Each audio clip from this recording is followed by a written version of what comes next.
আপনারা কি জানেন সুস্মিতা এবং অনির্বাণ ফেব্রুয়ারি মাসে ফ্ল্যাট কিনেছিলেন এবং সামনেই তাদের বিয়ের পরিকল্পনা। তার আগেই তাদের সম্পর্কে এলো ভাঙন। মুখ খুললেন সুস্মিতা।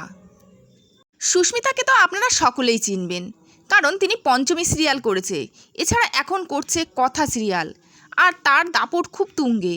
তবুও তার বাস্তব জীবনে যেন ঝড় চলছে। তাদের দীর্ঘদিনের সম্পর্কে যেন ভাঙন ধরল। সুস্মিতা এবং অনির্বাণের জীবনে আসলো ভাঙন। এবছর তারা শুরুতেই দক্ষিণ কলকাতায় যৌথভাবে একটি ফ্ল্যাট কিনেছিলেন, কিন্তু আচমকাই যেন সব শেষ হয়ে গেল। তবে কিছুদিন আগে অনির্বাণ সোশ্যাল মিডিয়াতে একটি ছবি পোস্ট করেন এবং সেখানে পোস্টে লেখেন তিনি সুস্মিতার সঙ্গে সমস্ত ধরনের সম্পর্ক থেকে তিনি ছিন্ন হলেন, এমনকি সুস্মিতাকে আনফলো করে দেন।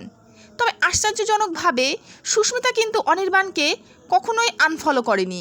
এমনকি তার ইনস্টাগ্রামে শুক্রবার রাতে অনির্বাণের সোশ্যাল মিডিয়াতে বিভিন্ন পোস্টে ভালোবাসার চিহ্ন আঁকেন তিনি। এই দেখে রীতিমতো কনফিউজে পড়ে যান সমস্ত সকল দর্শকেরা। এই কনফিউশনের জন্য হিন্দুস্তান টাইমস বাংলার তরফ থেকে সুস্মিতার সঙ্গে যোগাযোগ করা হয়।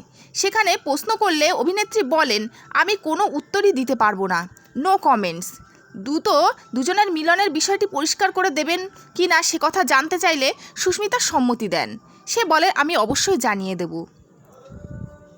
এই 4-5 সপ্তাহ আগে অনির্বাণ এবং সুস্মিতা দুজনেই আদুরে একটি ছবি পোস্ট করেন এবং সেখানে তারা ভালোবাসার অনেক কিছুই লিখেছিলেন। কিন্তু হঠাৎ তাদের মধ্যে এমন কি হলো? জানা যায় যে অনির্বাণের সম্পর্কে নাকি তৃতীয় ব্যক্তি প্রবেশ ঘটেছে। এদিকে সহ অভিনেত্রীর সঙ্গে সুস্মিতা রসায়ন নজর কাড়া। অন্যদিকে জলসার এক নায়িকার সঙ্গে অনির্বাণের বন্ধুত্ব আজকাল বড়ই চর্চার বিষয় হয়ে উঠেছে। বৃহস্পতিবার সোশ্যাল মিডিয়াতে সুস্মিতার বাগদত্তা অর্থাৎ অনির্বাণ লিখেছে, সুস্মিতা দেশ সম্বন্ধে আমাকে কোনো প্রশ্নই করবে না, কারণ এটা আমার একদম ব্যক্তিগত ব্যাপার। ব্যক্তিগত কারণেই আমরা দুজনার কাছ থেকে দুজনাই আলাদা হয়েছি। দেখা যাচ্ছে সুস্মিতা তার পুরনো সমস্ত সম্পর্ককে আগলে রাখতে চাইছে, তাই তার স্টোরিতে জলজল করছে অনির্বাণের ছবি। কিন্তু অনির্বাণ সোশ্যাল মিডিয়াতে লিখছে যে তার বিরহ যন্ত্রণা। শুক্রবার রাতে ইনস্টাগ্রাম স্টোরিতে অনির্বাণের বার্তা তিনি লেখেন, অনেক সময় ধরে রাখলেই বেশি যন্ত্রণা হয়, তার চেয়ে তাকে যেতে দেওয়াই ভালো। যন্ত্রণা ভুলতেই কি সুস্মিতার সঙ্গে তিনি ব্রেকআপ করলেন, নাকি সুস্মিতার সঙ্গে শুধু মান অভিমানের পালা? কয়েকদিন আগে জি বাংলার একটি শো ঘরে ভাড়া জি বাংলায় এসেছিল সুস্মিতার বাড়িতে। সেখানে ছিলেন অনির্বাণও। তাকে হবু স্বামী হিসাবে পরিচয় দিলেন সুস্মিতা দে। ভুল বুঝাবুঝি মিটিয়ে নিক তারা, এমনটাই আশা করছে ভক্তরা।